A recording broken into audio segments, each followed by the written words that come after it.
ನಮಸ್ಕಾರ ಯೂಟ್ಯೂಬ್ ಮಂದಿಗೆ ನಮ್ಮದು ಹೆಂಗಾಗಿಬಿಟ್ಟತ್ತೇನಂದ್ರೆ ಈಗ ಮರಳಿ ಬಾರದೂರಿಗೆ ನಿನ್ನ ಪಯಣ ಅಂದ್ರೆ ವಿಡಿಯೋನ ಓಡೋಲು ಮತ್ತು ಈ ಹಾಡಿಗೆ ನಮಗೆ ಎಲ್ಲ ಒಂದು ಸಿಂಕ್ ಆಕೈತ್ಲ ಅದ್ರ ಸಂಬಂಧನ ಒಂದು ಸ್ವಲ್ಪ ಡೈಲಾಗ್ ಹೊಡೆದಿನಿ ರೀ.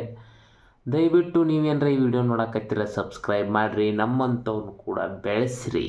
ಯಾಕಂದ್ರೆ ನಾವು ಎಷ್ಟೋ ಯೂಟ್ಯೂಬ್ ಟಿಪ್ಸ್ಗಳು ವಿಡಿಯೋ ಮಾಡಿ ಹಾಕಿ ನಮ್ದು ಮಾತಾಡೋಕೆ ಬರ್ದಂಗೆ ಆಗಿಬಿಟ್ಟೈತೆ ರೀ. ಆದರೂ ಒಂದು ವೀಡಿಯೋ ಇರಲಿಪ್ಪ ಅಂತ ಮಾಡಿ ಹಾಕಿ ನಮಗೂ ಬೇಸರ ಆಗೈತಿ. ಆದ್ರೆ ಒಂದರ ವೀಡಿಯೋ ಹೋಗಿತ್ಲ, ಒಂದರ ವೀಡಿಯೋ ಎಷ್ಟರ ಹೋಗಿತ್ಲ, 1K ಆಗಿತ್ಲ, 10K ಆಗಿತ್ಲ ಅಂತ ನಾವು ಪ್ರಯತ್ನ ಪಡ್ಬೇಕಾಕೈತಿ ರೀ. ಆದ್ರೆ ಬಿಟ್ಟು ಅಂದ್ರೆ ಯೂಟ್ಯೂಬ್ದವ್ರಿಗೆ ಗೊತ್ತಾಗೋದಿಲ್ಲ ಇವ್ನ ಚಾನಲ್ ವರ್ಕೌಟ್ ಇಲ್ಲ ಅಂತೇಳಿ ಅವ್ರು ಮಕ್ಕಳು ನಮ್ಮ ಮತ್ತು ವೀಡಿಯೋ ಓಡಿಸೋದು ಬಂದ್ ಮಾಡ್ತಾರೋ. ಅದ್ರ ಸಂಬಂಧನ ನಾವು ಕೂಡ ಈ ರೀತಿ ವೀಡಿಯೋ ಮಾಡಿ ಹಾಕಿದ್ವಲ್ಲ, ಹಂಗೆ ನೀವು ವೀಡಿಯೋ ಮಾಡಿ ಹಾಕಿರಿ, ಟ್ರೆಂಡಿಂಗ್ ಒಂದು ಚಾಲೂ ಮಾಡಿಬಿಡ್ರಿ. ಇಷ್ಟ, ಏನು ಪರಕಿಲ್ಲ. ಮತ್ತು ಮುಂದಿನ ವೀಡಿಯೋ ಕೊಡ್ತಾನೋ, ಸಬ್ಸ್ಕ್ರೈಬ್ ಮಾಡಿರಿ. ಯೂಟ್ಯೂಬ್ ಟಿಪ್ಸ್ ಗೊತ್ತಾಗ್ತಲ್ಲ ನಿಮಗೆ, ಅಷ್ಟ ಮುಗಿತಾ.